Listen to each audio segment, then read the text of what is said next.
Hai kawan cerita, selamat datang di channel Martia Sari, tempat di mana kisah-kisah penuh kejutan dan emosi menanti kalian. By the way, yang lagi nonton sekarang dari mana nih?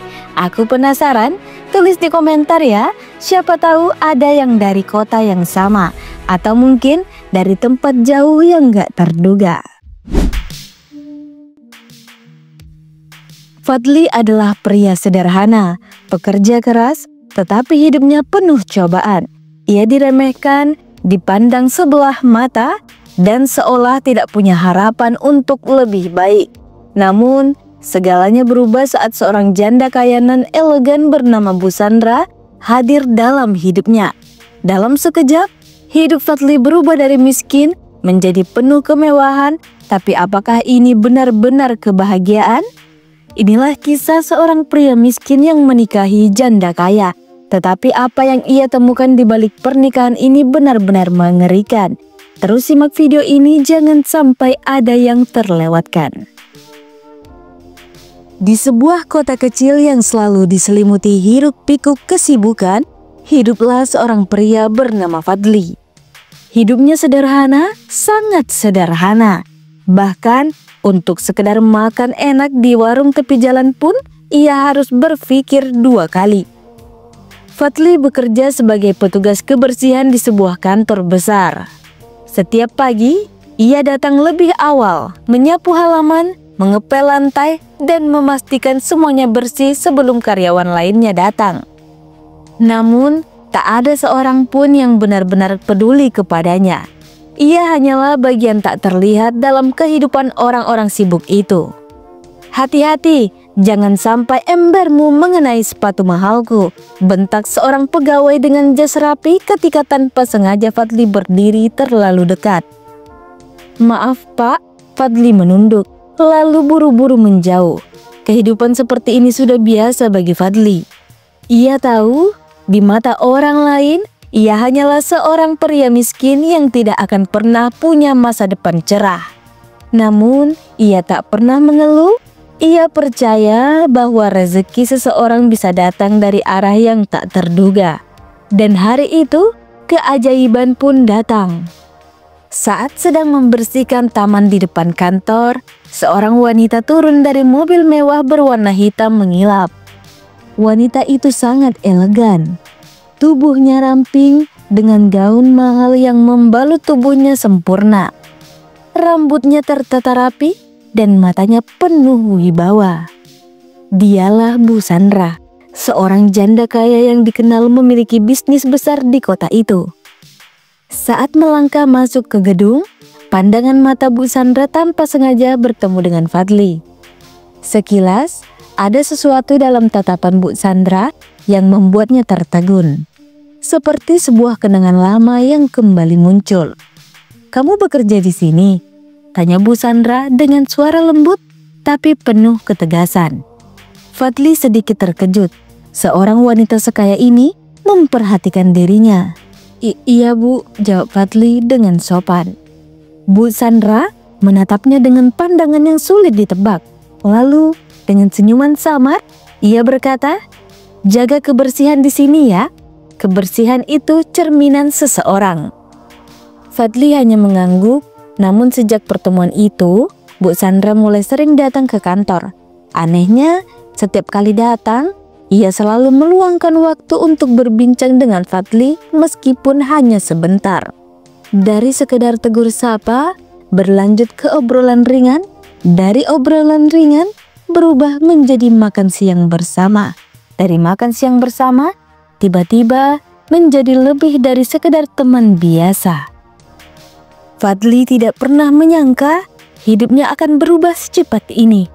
Suatu malam, saat mereka sedang menikmati makan malam di sebuah restoran mewah yang sebelumnya bahkan tidak berani ia masuki, Bu Sandra menatapnya dalam-dalam.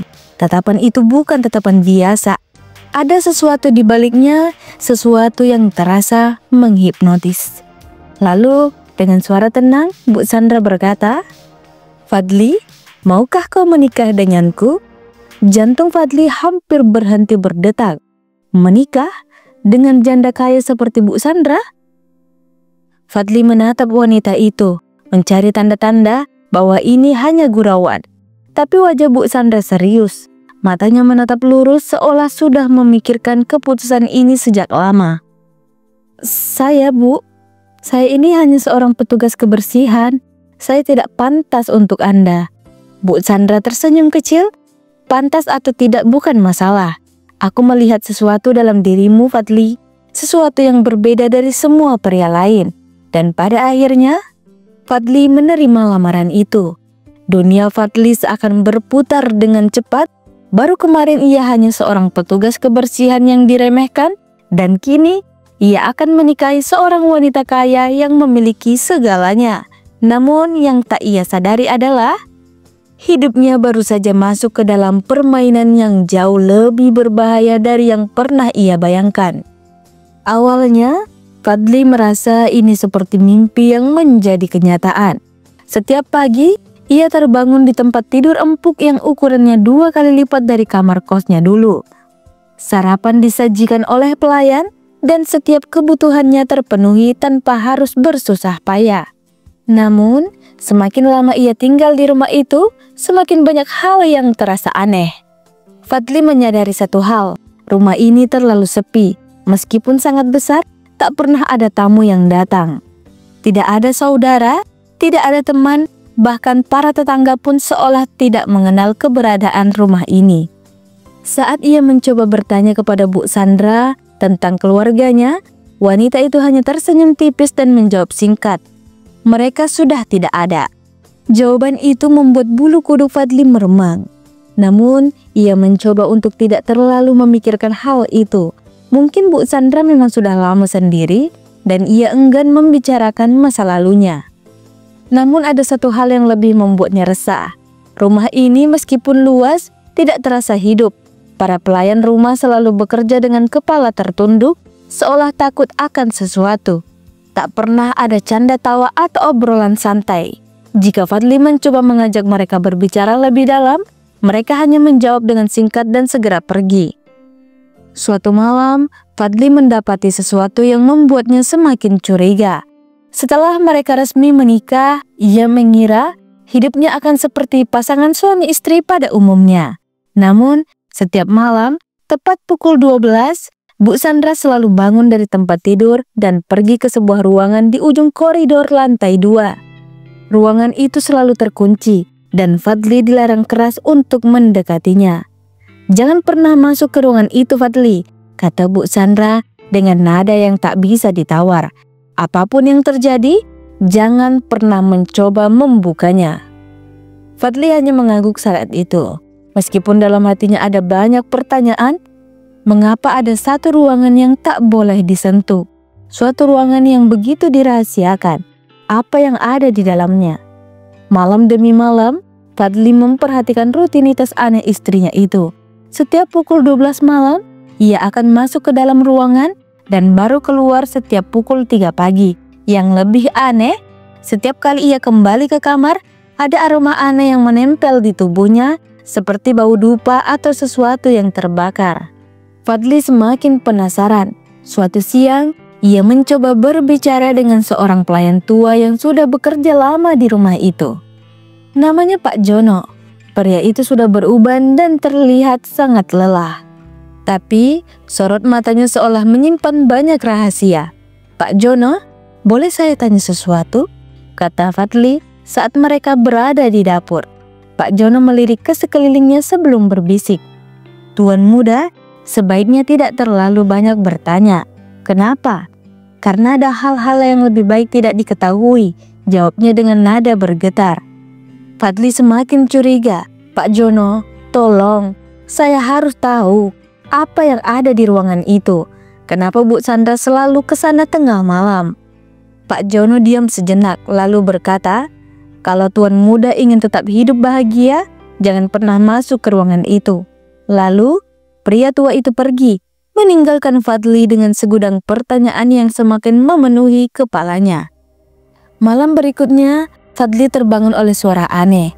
Bukan suara pintu terbuka atau langkah kaki, melainkan suara lirih yang mirip bisikan. Suara itu datang dari arah ruangan terlarang. Ia mencoba mengabaikannya, dan kembali tidur. Tapi suara itu semakin jelas, seperti suara seseorang yang berdoa atau merapal sesuatu. Fadli tidak bisa lagi menahan rasa penasarannya. Ia bangun dari tempat tidur dan berjalan pelan keluar kamar. Koridor rumah itu terasa lebih dingin dari biasanya. Dari semakin ia mendekati ruangan terlarang itu, semakin jelas suara yang ia dengar sampai akhirnya klak. Pintu ruangan itu sedikit terbuka, entah karena angin atau karena sesuatu yang lain, tapi Fadli melihat celah kecil yang memperlihatkan bagian dalamnya. Dengan hati-hati ia mencoba mengintip ke dalam. Ruangan itu gelap dan berdebu, seolah sudah lama tidak dihuni. Dengan senter dari ponselnya, Fadli menyusuri isi ruangan. Matanya membelalak ketika cahaya menyinari deretan bingkai foto dinding. Ia melangkah lebih dekat, hatinya mencelos saat melihat wajah-wajah di dalam foto itu. Itu wajahnya. Tapi dalam berbagai usia yang berbeda. Ada Fadli yang masih muda, mengenakan jas pernikahan. Ada Fadli yang terlihat lebih tua, mengenakan pakaian mewah. Ada juga Fadli yang tampak lebih tua lagi dengan mata kosong dan wajah pucat. Jantungnya hampir berhenti saat melihat satu foto di sudut ruangan. Seorang pria yang benar-benar mirip dengannya, tetapi dengan wajah pucat dan tubuh terbujur kaku di dalam peti mati. Tangan Fadli gemetar saat ia melihat rak di sudut ruangan. Ada beberapa dokumen tua yang sudah menguning. Ia mengambil satu dan membacanya dengan seksama. Surat pernikahan Sandra Wibowo dan Fadli Putrawijaya tahun 1983. Fadli mundur selangkah. Itu tidak mungkin. Ia baru lahir di tahun 1995. Tapi bagaimana bisa ada dokumen pernikahan yang mencantumkan namanya dari tahun 1983? Tangannya semakin gemetar saat ia mengambil dokumen lain. Surat pernikahan Sandra Wibowo dan Fadli Putrawijaya tahun 1965. Nama yang sama, tahun yang berbeda, dan bukan hanya dua dokumen. Ada puluhan tumpukan dokumen pernikahan lainnya. Semuanya dengan nama yang sama, Sandra Wibowo dan Fadli Putrawijaya. Fadli menahan nafas. Apakah ini lelucon atau sesuatu yang jauh lebih mengerikan? Keringat dingin mengalir di pelipisnya. Ia berbalik dan hampir menjatuhkan sebuah kotak kecil di atas meja. Dengan hati-hati, ia membukanya. Isinya lebih menyeramkan dari yang ia duga. Ada puluhan cincin kawin yang sama persis dengan cincin yang melingkar di jarinya. Dadanya sesak, nafasnya memburu. Ia harus keluar dari sini. Ia segera merapikan kembali kertas-kertas itu dan bergegas keluar, menutup pintu dengan hati-hati. Nafasnya memburu saat ia kembali ke kamarnya, berpura-pura tidur. Tak lama kemudian, suara pintu terbuka. Bu Sandra masuk, matanya menatap tajam ke arah Fadli yang memejamkan mata. Ada sesuatu yang dingin dalam sorot matanya, sesuatu yang membuat Fadli merinding. Lagi tidur, suara Bu Sandra terdengar lembut. Tapi Fadli bisa merasakan ada nada mencurigakan di baliknya. Ia tidak berani menjawab. Pura-pura tidur adalah satu-satunya cara untuk menyembunyikan kegelisahannya. Bu Sandra berjalan mendekat, tangannya yang halus menyentuh pipi Fadli, lalu jemarinya turun ke lehernya. Jantung Fadli seakan berhenti berdetak. Tapi tiba-tiba, Bu Sandra berhenti. Ia menghela nafas pelan lalu berbisik, "Sebentar lagi waktunya." Kemudian ia pergi. Begitu yakin istrinya sudah menjauh, Fadli membuka matanya. Keringat dingin membasahi pelipisnya. Sebentar lagi waktunya. Waktu untuk apa? Ia harus keluar dari rumah ini sebelum terlambat. Malam itu Fadli mengatur nafasnya yang tak beraturan. Adrenalin mengalir deras di tubuhnya. Ia tak bisa menunggu lebih lama lagi. Jika tetap di rumah ini, hidupnya akan berakhir seperti pria-pria sebelum dirinya. Dengan langkah hati-hati, ia membuka jendela kamar. Udara dingin malam menerpa wajahnya. Ia mengintip keluar, memastikan jalanan sepi. Jika ia bisa melompati pagar belakang dan berlari ke jalan utama, mungkin ia punya kesempatan untuk selamat. Namun saat kakinya baru saja menginjak lantai luar, sebuah suara menggema dalam rumah. "Kau mau pergi kemana, sayang?" Darah Fadli membeku. Ia menoleh perlahan. Bu Sandra berdiri di depan pintu rumah, tepat di bawah lampu yang redup. Wajahnya tersenyum, tetapi ada sesuatu yang mengerikan di balik ekspresinya. Ia mengenakan gaun merah panjang, rambutnya tergerai, dan matanya kini bukan mata manusia biasa. Ada semburat cahaya aneh yang di sana, seolah ia bukan makhluk dari dunia ini. "Aku sudah memberimu hidup yang nyaman, kenapa kau ingin pergi?" Fadli merasakan tubuhnya gemetar. Ia tahu ini bukan sekedar bujuk rayu, ini ancaman. Aku hanya ingin jalan-jalan sebentar." Fadli berusaha berbicara setenang mungkin. Udara malam bagus untuk menenangkan pikiran. Bu Sandra tersenyum lebih lebar. "Oh, sayang, aku tidak akan membiarkanmu pergi kemanapun." Tiba-tiba, pintu rumah tertutup sendiri dengan suara keras. Angin bertiup kencang di dalam rumah. Meskipun semua jendela tertutup, lilin-lilin di meja makan berkedip-kedip lalu padam serentak. Fadli menelan ludah. Ia harus berpikir cepat. Tanpa membuang waktu, ia meraih vas bunga di dekat jendela dan melemparkannya ke lantai. Prang! Suara kaca pecah bergema di ruangan, menciptakan sekejap kekacauan. Saat Bu Sandra mengalihkan perhatian, Fadli langsung berlari ke arah pintu belakang. Namun, sebelum ia bisa menyentuh gagangnya, sesuatu yang tak terlihat menghantam dadanya. Fadli terpental ke belakang, tubuhnya menghantam lantai dengan keras. Ia merintih kesakitan. Bu Sandra berjalan mendekat dengan langkah lambat, seolah menikmati penderitaannya. "Kau tak akan bisa kabur, sayang. Aku sudah memilihmu dan kau akan bersamaku selamanya." Fadli terengah-engah, tetapi pikirannya terus berpacu. Ia harus melawan. Matanya menangkap sesuatu di sudut ruangan. Cermin besar dengan bingkai emas. Cermin itu terlihat tua, penuh ukiran kuno. Lalu ia teringat sesuatu. Saat membaca dokumen-dokumen di ruangan misterius itu, ada satu kalimat yang terlintas di benaknya. Kekuatan sang ratu akan melemah di hadapan bayangan sejatinya. Bayangan sejatinya? Fadli tersentak. Cermin. Dengan sisa tenaga ia merangkak ke arah cermin besar itu. Bu Sandra yang menyadari gerakannya langsung mengangkat tangannya dan tiba-tiba tubuh Fadli terasa kaku. Ia seperti tidak bisa bergerak, seakan ada tangan tak terlihat yang mencengkeramnya. "Aku sudah memberimu kesempatan." Suara Bu Sandra kini terdengar dalam, nyaris bukan suara manusia, "tapi kau memilih melawanku." Fadli menggetarkan giginya. Ia tak bisa mati di sini.